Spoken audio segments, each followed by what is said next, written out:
Vamos lá, muito bom dia, tudo bem? Eu sou o Wesley Divino, hoje é segunda-feira, dia 10 de junho de 2019. É o The Day After aí do escândalo da Operação Lava Jato e a gente vai debater esse assunto aqui hoje. Nosso canal não podia se furtar disso. E para debater um pouco esse tema e outras questões da conjuntura, nós estamos aqui hoje com uma convidada muito especial. Nós estamos aqui com a Márcia Tiburi. Nós vamos debater aqui com ela, conversar um pouco sobre a jornada dela, a carreira dela e também das percepções políticas que ela tem a respeito desse momento político que nós estamos passando no Brasil hoje. Bom, eu já quero pedir a você nesse protocolo inicial para você, por gentileza, curtir e compartilhar esse vídeo e não se esquecer, por gentileza, de se inscrever em nosso canal e fortalecer o nosso trabalho.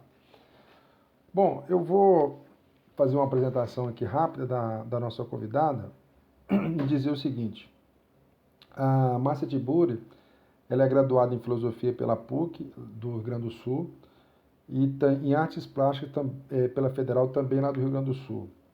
A Márcia Tiburi é mestre em Filosofia pela PUC do Rio Grande do Sul e doutora em Filosofia Contemporânea pela Universidade Federal também do Rio Grande do Sul. A gente também lembra aqui que a Márcia foi candidata ao governo do Rio de Janeiro pelo PT no ano passado e tem uma vasta publicação de livros de filosofia, romances. Se destacam alguns aqui, que é a Antropologia, as Mulheres, a Filosofia e o Corpo Torturado, além de uma outra história da razão, Feminismo em Comum. E ela também, recentemente, publicou Delírio do Poder, Psicopoder e a Loucura Coletiva na Era da Desinformação. Vai nos acompanhar aqui a Sandra Rodrigues, direto da Suíça, e vamos ter a oportunidade de bater esse papo, né, com a Márcia, que vai ser muito legal e produtivo para o nosso trabalho aqui. Eu quero desejar, então, as boas-vindas a Sandra, e você, Sandra, já pode, por gentileza, emendar a primeira pergunta, por favor. Bom dia, Márcia querida, bom dia, Divino querido. Meu nome é Sandra Rodrigues Urer e eu falo em nome do Comitê Internacional pela Democracia no Brasil, aqui na Suíça, em Zurique. E gostaria muito de agradecer a Márcia pela gentileza de dar um tempinho dela para a gente discutir coisas relevantes do nosso país. E acredito que o tema do atual livro dela, que é a questão do delírio coletivo e da desinformação, tem tudo a ver com esse escândalo que a gente está vivendo nesse momento. Então, a gente tem muita coisa legal para conversar e confesso que eu estou muito emocionada e com o coração saindo pela boca pelo nível em que nós chegamos e a grande chance que a gente tem de virar essa história sem ser rapidamente, mas com muita qualidade, no tempo que for preciso. Bom dia, gente. Bom dia, Wesley, prazer. Bom dia, Sandra, minha amiga querida. E que bom a gente conversar sobre esse tema hoje, no calor ainda das descobertas, que são as revelações sobre as quais a gente tinha já uma expectativa, né? A gente não sabia. O bom jornalismo é aquele que não se deixa conhecer imediatamente, precisa ser cuidadoso e não deve ser nunca espetaculoso, mas a gente tinha uma certa expectativa de que havia alguma coisa muito errada nesse projeto da Lava Jato, e ela sempre me pareceu, a mim e a vocês e a tantos de nós, uma grande falcatrua. Então, é muito interessante ver que o jornalismo faz revelar uma coisa que tem sido acobertada por um tipo de jornalismo comercial, que é diferente, né, daquilo que é outra coisa, que é aquilo que a gente critica e que a gente acha que deve ser superado em termos de comunicação no Brasil. No fundo, o que a gente vê aí é o grande poder da comunicação em ação e, dessa vez, o poder da comunicação para falar a verdade, para mostrar... E por que eu estou falando da verdade? Porque a gente está falando de uma denúncia jornalística com provas e não um trabalho vergonhoso do judiciário que prendeu Lula da Silva sem provas. E a grande diferença, nesse caso, é a tarefa das instituições, o jornalismo cumprindo com o seu papel de denúncia, o judiciário que nunca cumpriu com seu papel de julgar, no caso Lula, sempre enganou a opinião pública, e agora a gente vê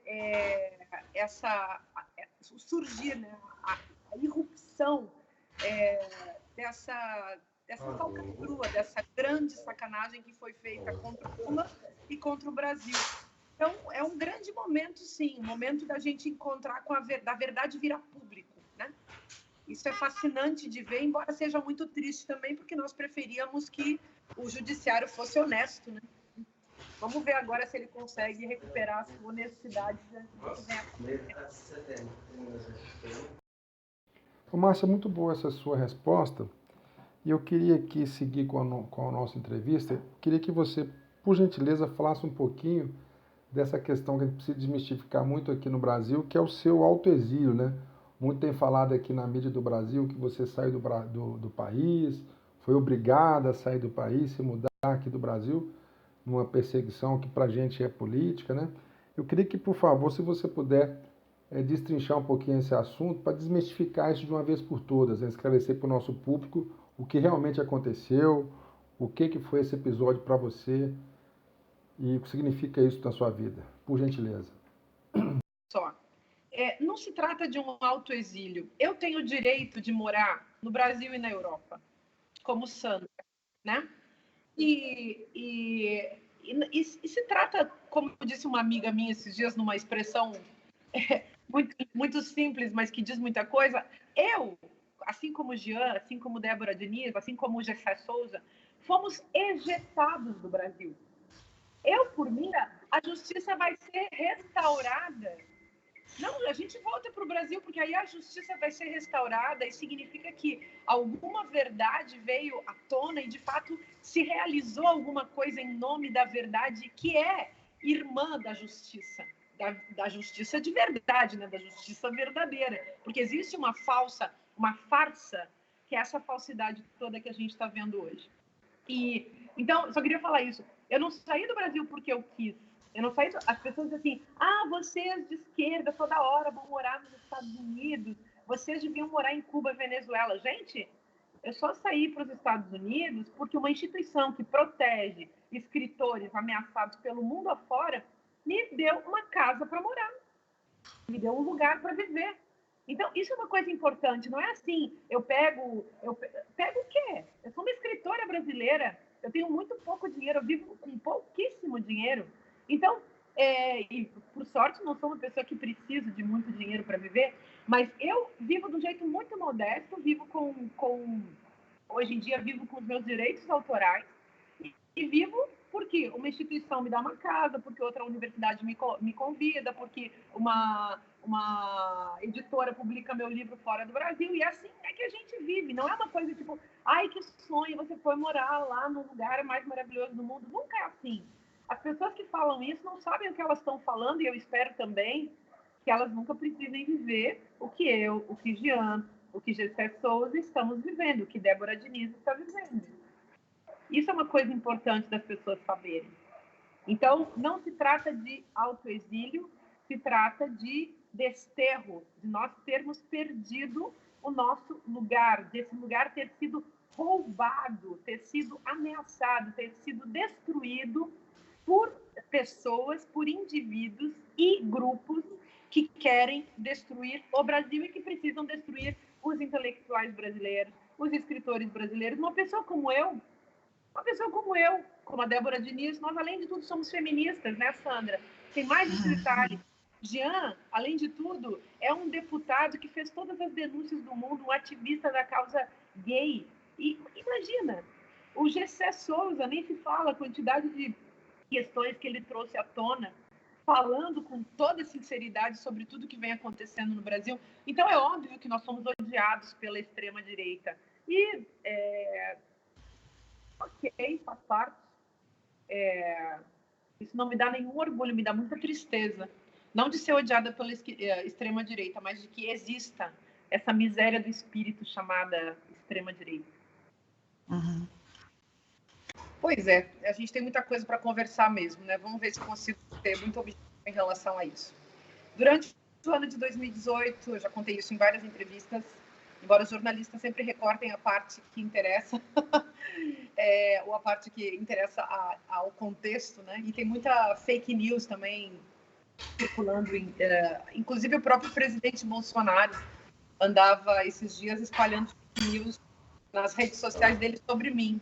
Eu falei com a Sandra lá na palestra da Universidade de Zurique, eu até comentei isso, né? O que um presidente da República quer com uma professora de filosofia.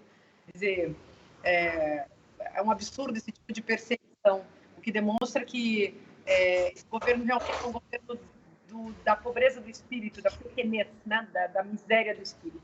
Mas, enfim, eu fui muito perseguida durante o ano de 2018, desde o dia em que eu notei, né, que no dia seguinte ao fato de eu ter deixado aquele... Hoje é um deputado, presidente daquele movimento Brasil Livre.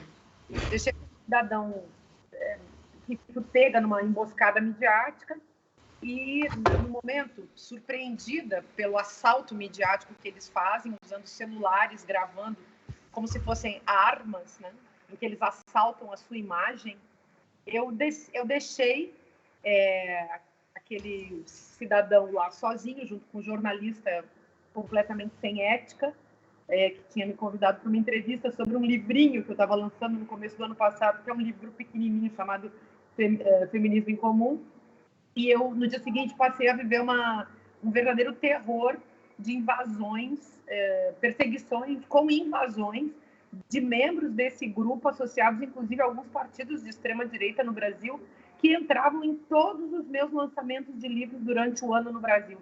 Do Oiapoque ao Chuí, os meus lançamentos de livros foram invadidos por essas pessoas.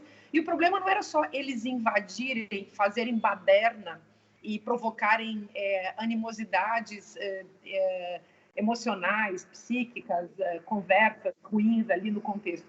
O ruim era que eles também provocavam as pessoas no nível físico.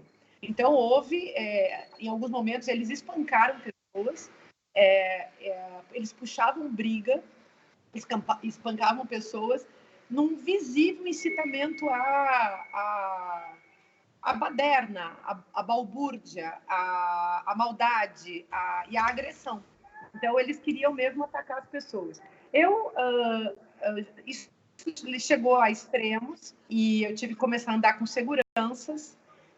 Aí começou a ficar um pouco estranho, porque nós não esperamos que uma professora de filosofia, uma escritora, como é o meu caso, não possa desenvolver o seu trabalho de esclarecimento, de produção, de educação, de lucidez crítica, de análise da sociedade, de divulgação de livros, dos seus próprios livros. Um escritor é alguém que tem o direito de escrever um livro e divulgar seu livro e encontrar com as pessoas que leem seus livros. Enfim, eu percebi que a minha vida virou um verdadeiro inferno devido a esse tipo de ativismo negativo e destrutivo que essas figuras produzem.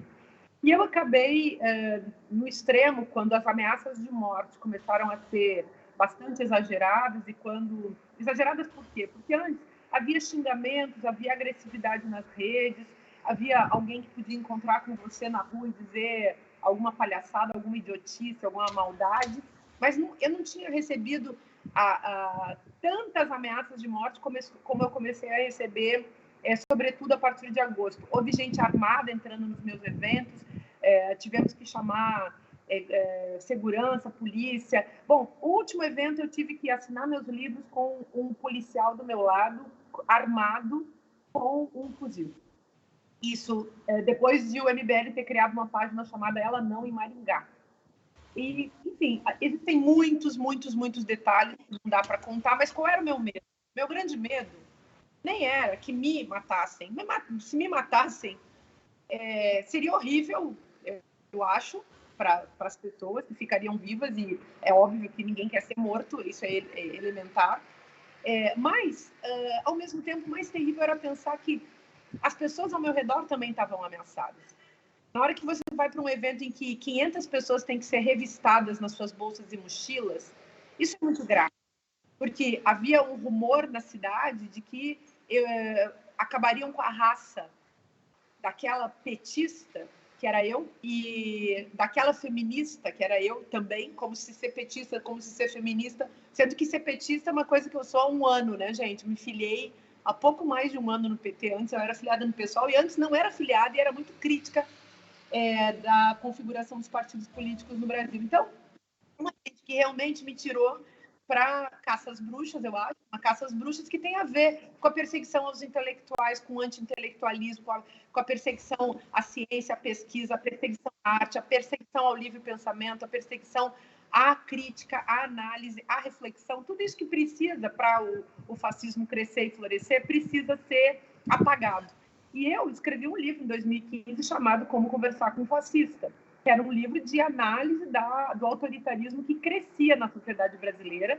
Nesse livro eu já denunciava, claro, do ponto de vista da análise, da crítica, da análise do discurso, havia ali um elemento de denúncia e de aviso, né? Olha, gente, o que está acontecendo com o Brasil, o fascismo está crescendo. Então, quando eu escrevi um livro, nesse livro eu já analisava os discursos bolsonaristas. No livro que saiu em 2017, chamado Ridículo Político, eu já avisava também que Bolsonaro crescia e avançava e que Trump, nos Estados Unidos, configurava a vitória de Trump configurava a chance de Bolsonaro, por muitos motivos também, se tornar presidente no Brasil. Muita gente não deu bola para isso. Naquela época, eu acho que existia muitos de nós não acreditavam na figura de Bolsonaro. Eu levo a sério Bolsonaro desde 2013, pelo menos que eu estou analisando essa figura. Quando chega 2018, a gente vive o que viveu no Brasil. 2016, a gente tem o golpe de Estado. 2017, os ânimos se acirram e a intensidade dessa ditadura informal também se acirra. Ele se torna a figura mais importante dentro da armação midiática que faz parte ainda desse golpe de 2016 e, claro, é a figura também que pode combater o poder de uma figura como Lula da Silva. Então, enquanto se prende Lula, por outro lado, se faz Bolsonaro crescer do ponto de vista do imaginário da população.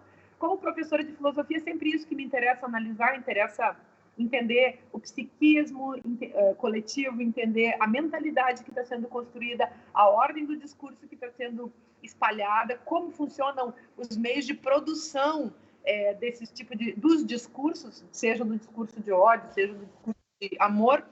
E foi isso que eu fiquei fazendo. Então, quando eu me candidato, não me candidato porque quero. Óbvio que não, eu nem nunca quis me candidatar. Eu só me candidatei porque não havia outro jeito. Eu estou falando, gente, muito rápido, porque o nosso tempo é curto e é muito assunto. Mas eu só me candidatei porque não havia outro jeito. A própria esquerda do Rio de Janeiro não queria unidade. A esquerda do Rio de Janeiro disputa poder. Os partidos de esquerda, e da esquerda moralista, que é uma esquerda que precisa fazer autocrítica, esse tipo de esquerda machista, muitas vezes racista, muitas vezes muito indigna, muito moral de cuecas, esse tipo de esquerda também me atacou muito, e é um tipo de esquerda que precisa fazer a sua autocrítica, como eu estou falando. E eu acho que se essa esquerda tivesse aceito a conversar com os outros partidos, se não tivesse pensado do ponto de vista do jogo de poder, se tivesse pensado do ponto de vista da destruição da política que está em curso no Brasil, a gente estaria num outro lugar.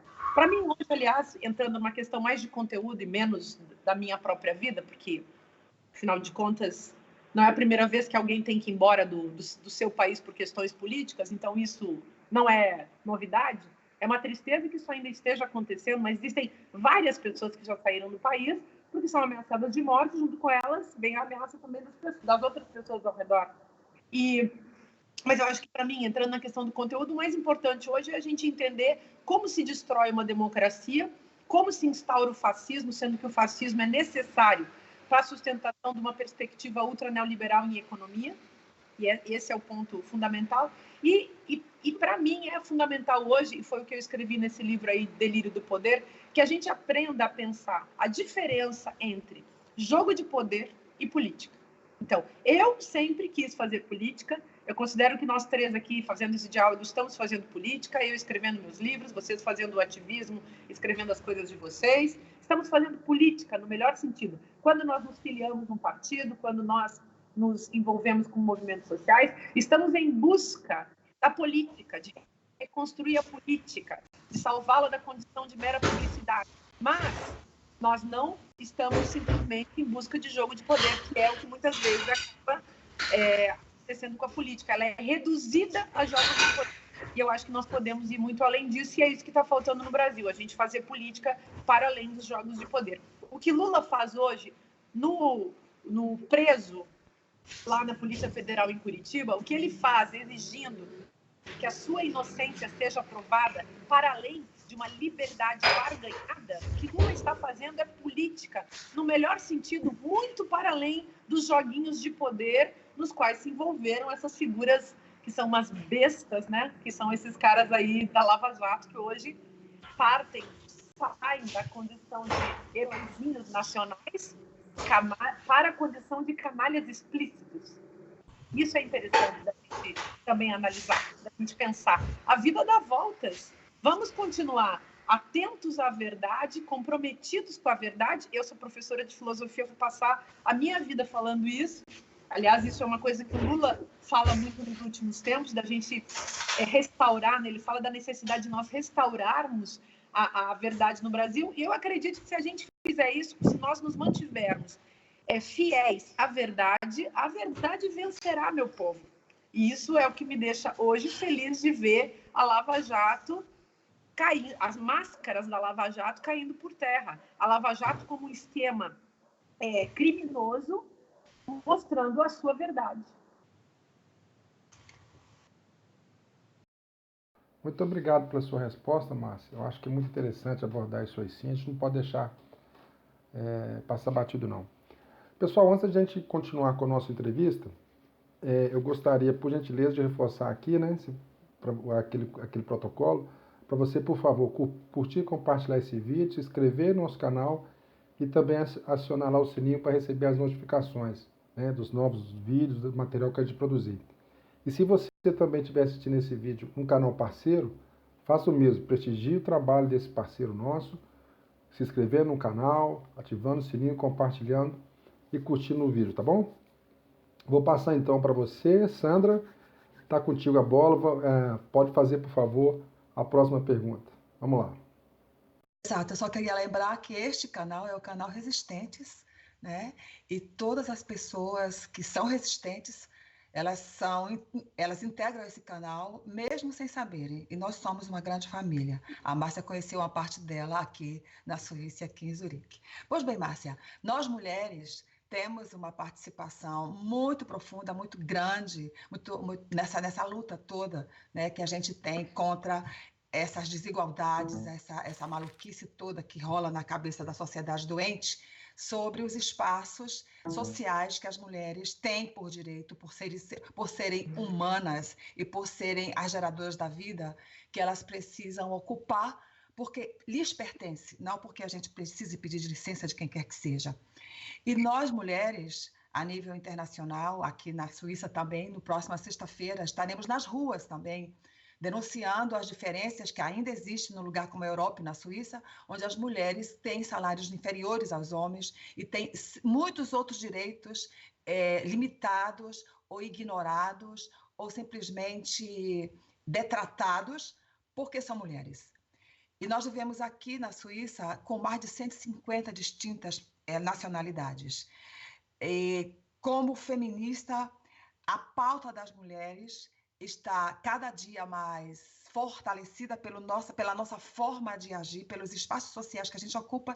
Eu queria que você falasse um pouco sobre isso, desse momento, essa mistura da nossa resistência com a atitude das mulheres brasileiras e fora do Brasil, na luta e resistência contra esse desandar da sociedade, da humanidade de um modo geral, no ritmo fascista, no ritmo neonazista, no ritmo de bestificação das nossas relações.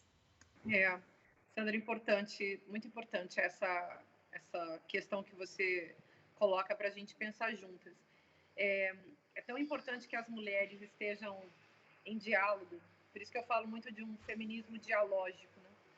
E que elas estejam em diálogos, não que elas vivam em unidade, porque a unidade já é um conceito machista, mas vamos pensar em diálogo, ou seja, fazendo com que as diferenças coexistam de maneira respeitosa, de maneira a criar condições melhores de vida para todas as pessoas E, nesse caso, as mulheres são uma minoria política muito importante porque são uma maioria populacional.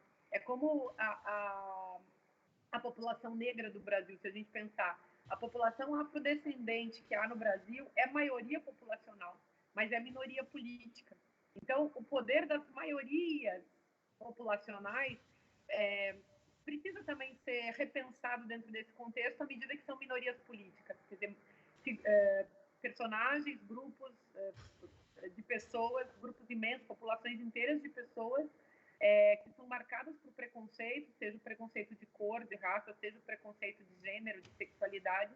A gente precisa, então, trazer à tona também esse conflito, essa contradição entre ser maioria populacional e minoria política. E aí, cada contexto, cada sociedade dá as condições, define as condições do ativismo. Você está levantando o caso da Suíça, onde você vive há tantos anos, e aí as mulheres têm esse problema seríssimo, os vários problemas relacionados à violência machista, à violência doméstica, e também essa questão dos salários, muito séria. No Brasil se vive tudo isso e se vive, além de tudo, outros aspectos, que são aquelas violências que fazem parte também das condições nas quais o Brasil foi deixado por um projeto de poder que é pernicioso, que é terrível, e por uma, vamos chamar assim, por uma captura que o Brasil vive já há séculos também, desde a sua fundação, por isso que é a colonialidade, né? O colonialismo pesando sobre nós, a escravização pesando sobre nós, a ditadura militar pesando sobre nós, as elites econômicas sempre dando as regras dos jogos políticos e sociais na sociedade. Isso precisa ser superado. Então, o feminismo que a gente faz no Brasil tem que levar em conta essas condições históricas e sociais. E todo um contexto de violência que ultrapassa limites humanos, limites, digamos, limites que eram conhecidos até aqui. A gente ultrapassou a condição de uma sociedade que vivia dentro de um Estado democrático de direito, com todas as suas dificuldades, para uma sociedade que vive na plena barbárie. Então, hoje, a gente pode dizer que na Suíça as mulheres estão lutando diante de condições de um capitalismo que é confuso, tem elementos também fascistoides, mas no Brasil a gente está vivendo na condição do mais pleno fascismo. Então, e é uma sociedade muito maior, e uma sociedade que teria tudo para ser uma sociedade rica, mas uma sociedade que é constantemente espoliada, assaltada, roubada pelas elites donas do poder econômico, aquelas que se colocaram na posição de donas de todos os poderes. São donas da mídia, são donas das corporações, são aqueles que estão num conluio com o grande capital. Então, eu acho importante a gente pensar nesse feminismo do Brasil, que é um feminismo das mulheres trabalhadoras, das mulheres violentadas, das mulheres negras, das mulheres que hoje lutam por democracia, porque lutar pelas mulheres no Brasil hoje é lutar pela democracia, lutar pelo espaço e pelo direito dessas mães que têm os seus filhos mortos nas favelas. É lutar pelo direito das mulheres, delas terem como trabalhar, delas terem inclusive emprego. Não é mais só lutar pelo direito à creche, é o direito à creche e o direito a ter um emprego. O presidente da República nunca usa essa palavra emprego. Aliás, todos esses boçais que orientam ou que desorientam esse desgoverno, que desnorteia as pessoas, nunca falam em palavras fundamentais para nós. Em emprego, eles nunca falam. Eles só falam em besteira, só falam bobagem, só falam a partir da sua própria ignorância, com discursos de mistificação que servem justamente para enganar o povo e para atiçar o ódio, que é base desse ressentimento todo da classe média baixa, que é a classe, enfim, que sustentou os fascismos na história e que vem sustentando também no Brasil. A classe média baixa, aliada do seu principal algoz, que é a classe média super alta, os 1% donos do capital no Brasil e no mundo, e que essa classe média baixa resolve imitar, resolve copiar, e a qual ela resolve se ligar mimeticamente para ver se ela consegue sobreviver. Então, é como se a classe média estivesse tentando maltratar os mais pobres e, ao mesmo tempo, para não ser igual a eles, e, ao mesmo tempo, tentar se tornar igual aos muito ricos por um simples gesto de imitação.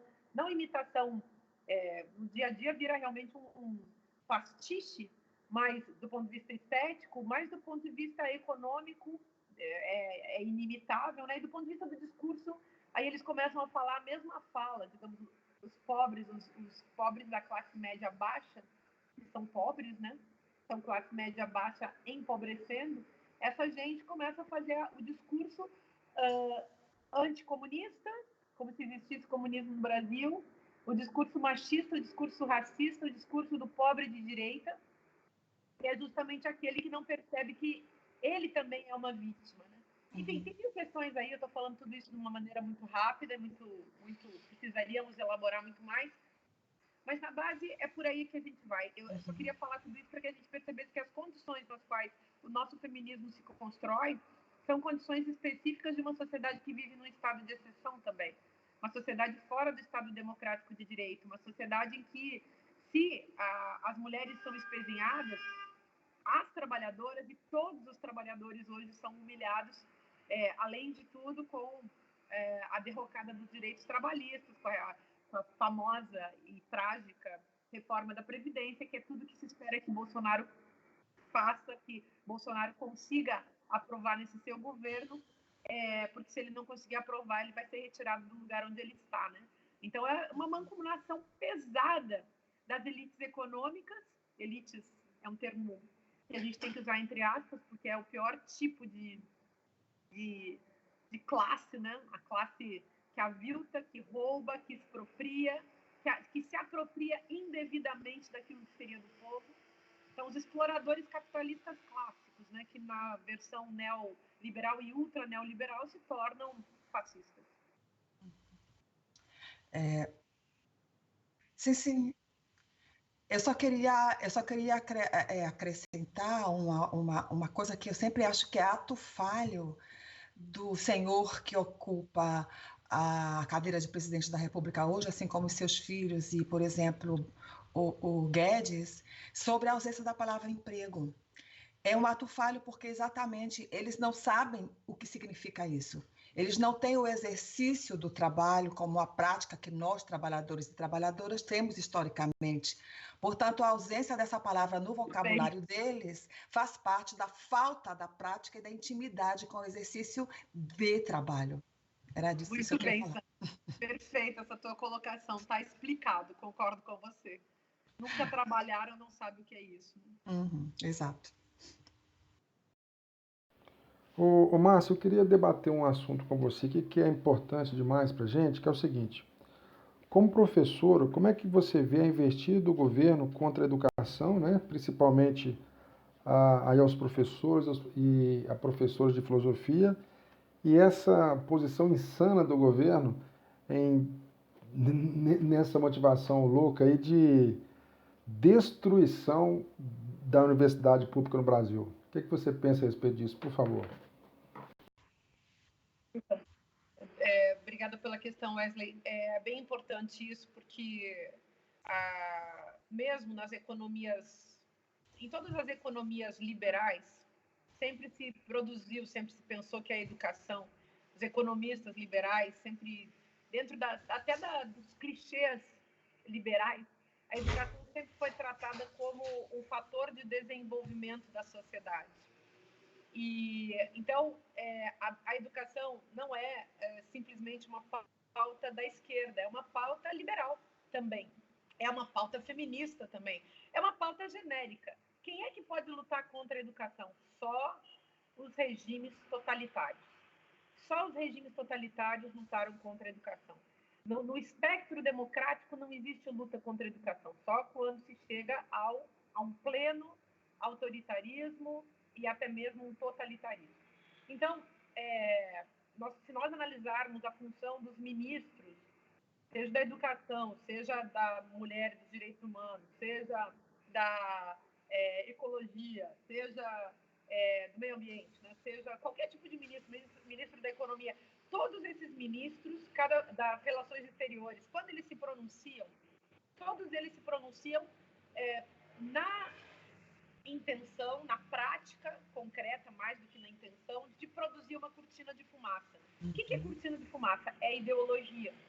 Isso é ideologia. Então, a função do ministro da Economia é plantar a ideologia neoliberal no Brasil.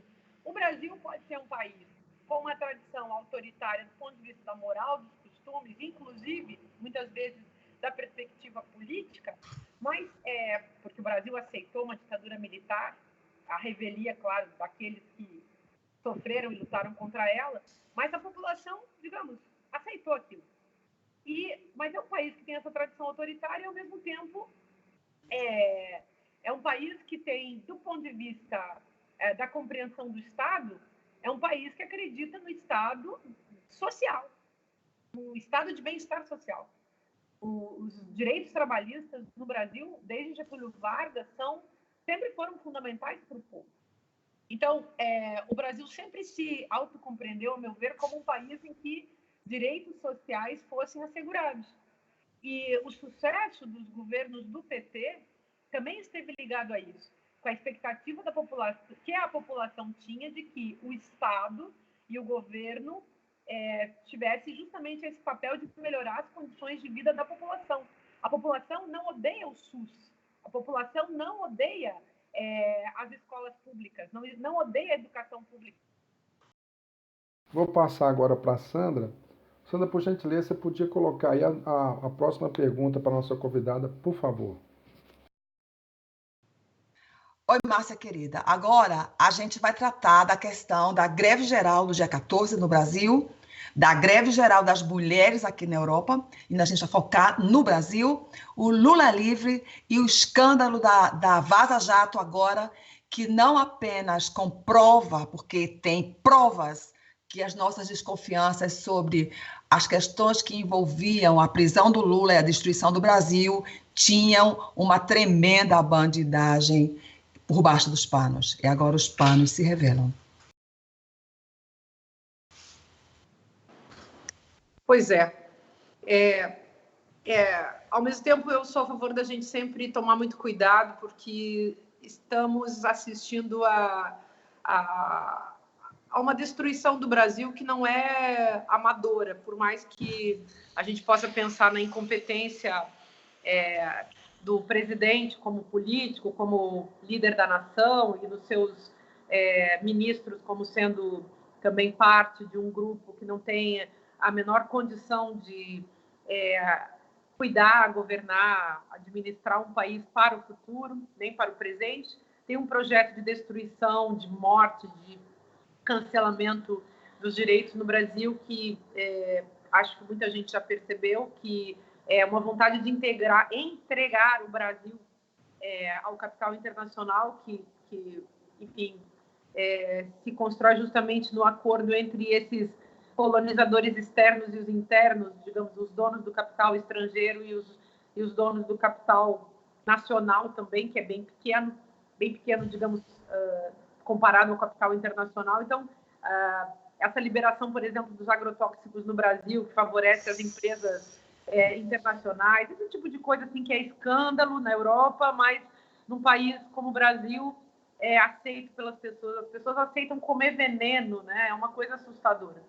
Bom, então, eu estou dando esse exemplo porque acho que esse exemplo deixa bastante claro com o que a gente está lidando. A gente está lidando com um princípio de morte, um projeto de morte, a destruição de um espaço, de uma nação que deveria ser do povo, deveria ser um lugar de alegria, de construção do futuro, e que, de repente, se transforma mais uma vez e volta a ser terra de ninguém, volta a ser aquela colônia onde os recursos naturais serão explorados e também as pessoas serão exploradas como as populações escravizadas foram no passado.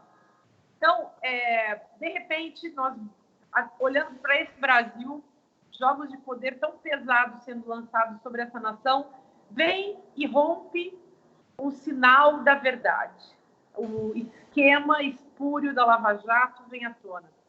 E eu confesso que fico com uma certa esperança de que agora as coisas mudem um pouco, devido ao fato de que há um jornalista estrangeiro, um prêmio Pulitzer em ação, fazendo jornalismo de verdade. Porque hoje em dia, no Brasil, quem tem conseguido fazer um jornalismo nos diversos níveis, que vale a pena, um jornalismo que a gente respeita, é o jornalismo alternativo.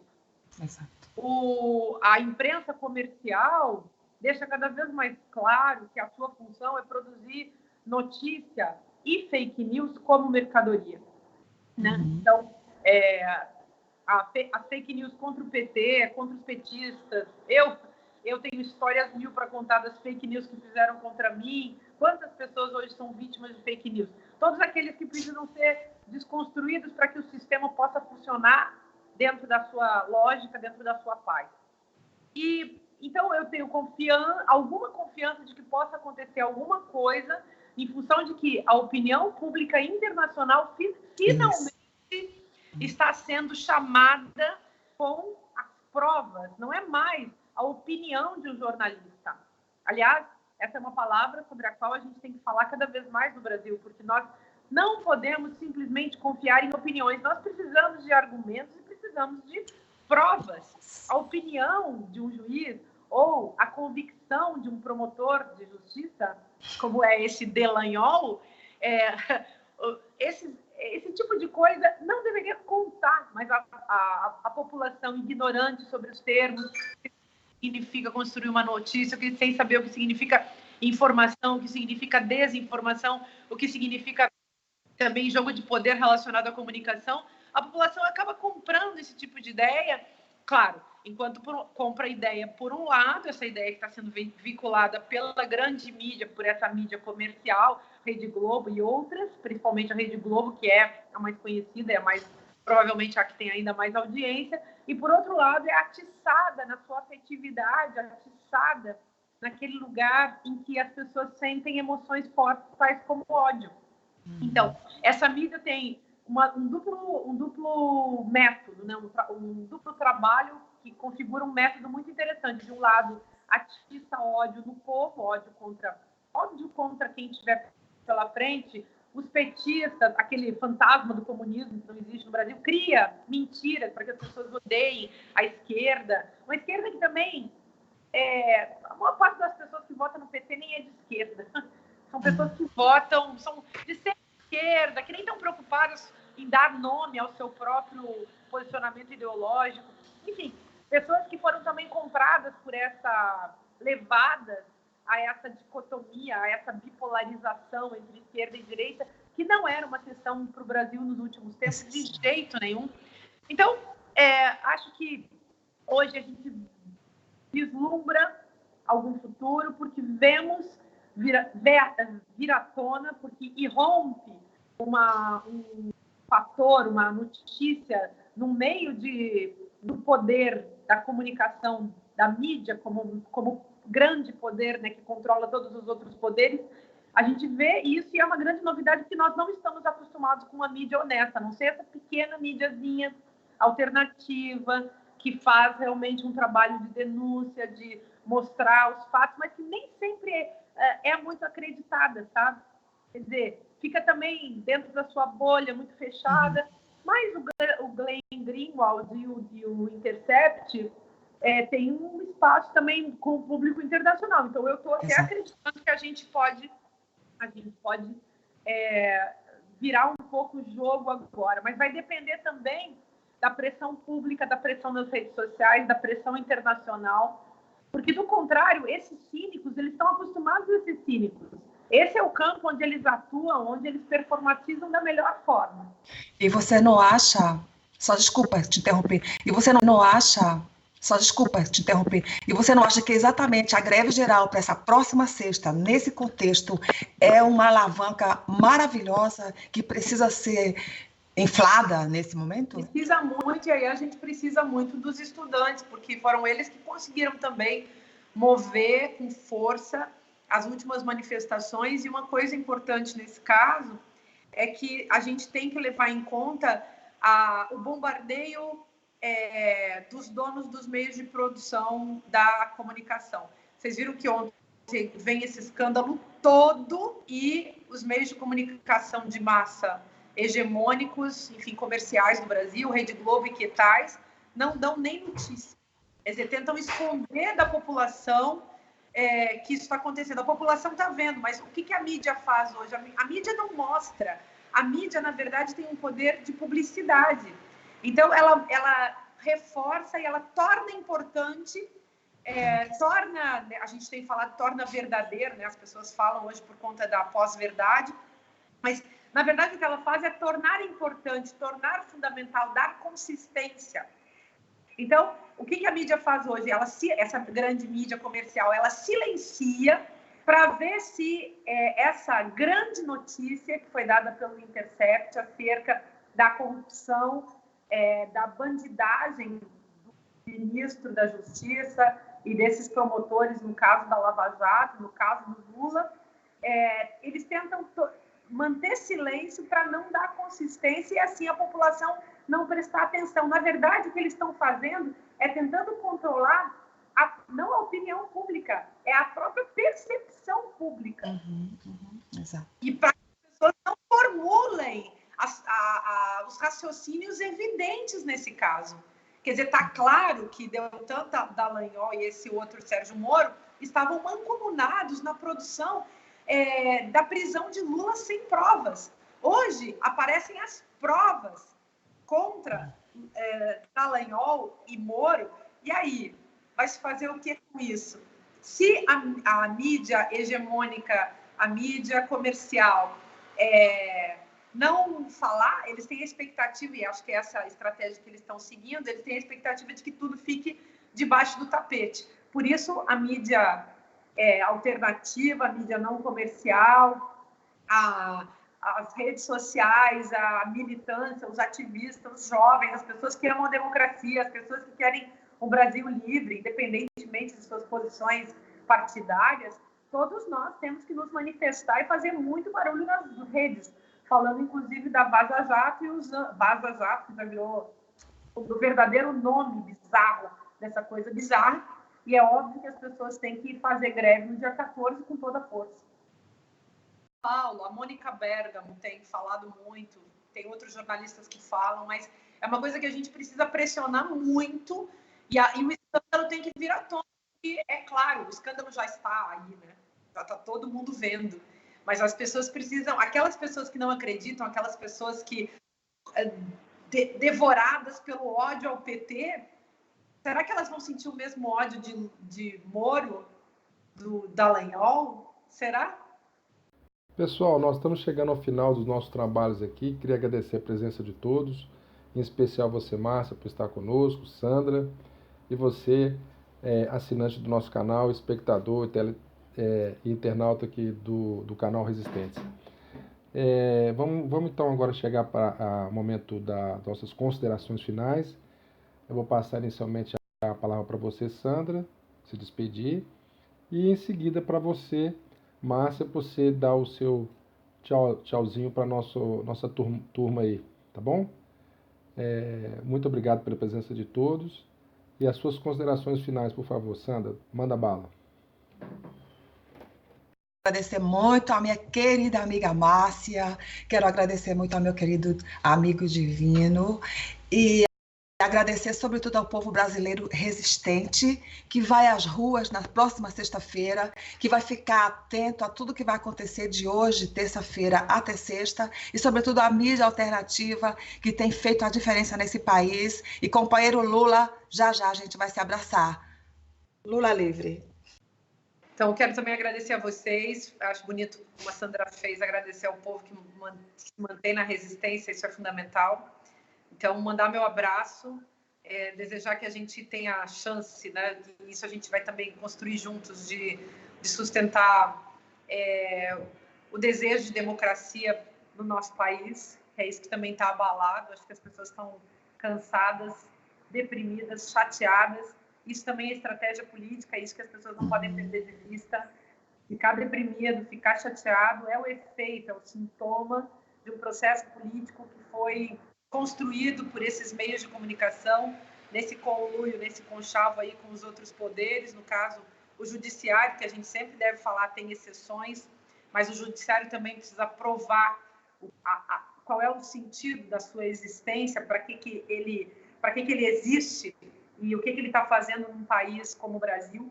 Então, a gente tem que pensar nisso, pensar todas as instituições, pensar o poder midiático, pensar todos os poderes e o que eles estão fazendo e rediscutir o que significa poder também. Mas, enfim, São muitos assuntos, são muitas questões. Eu queria dizer que estaremos juntos outras vezes, se, enfim, sempre que for possível. E acredito que a nossa grande tarefa de quem trabalha com comunicação, com educação, com a produção da linguagem, é sempre produzir análise crítica, lucidez, discernimento. E tudo isso a gente faz pela capacidade de pensar, tentando entender, né, como é que as pessoas se posicionam, por que elas dizem o que dizem. Então, essa é a nossa tarefa. Agradeço a vocês, um grande abraço. Beijão. Tchau, tchau.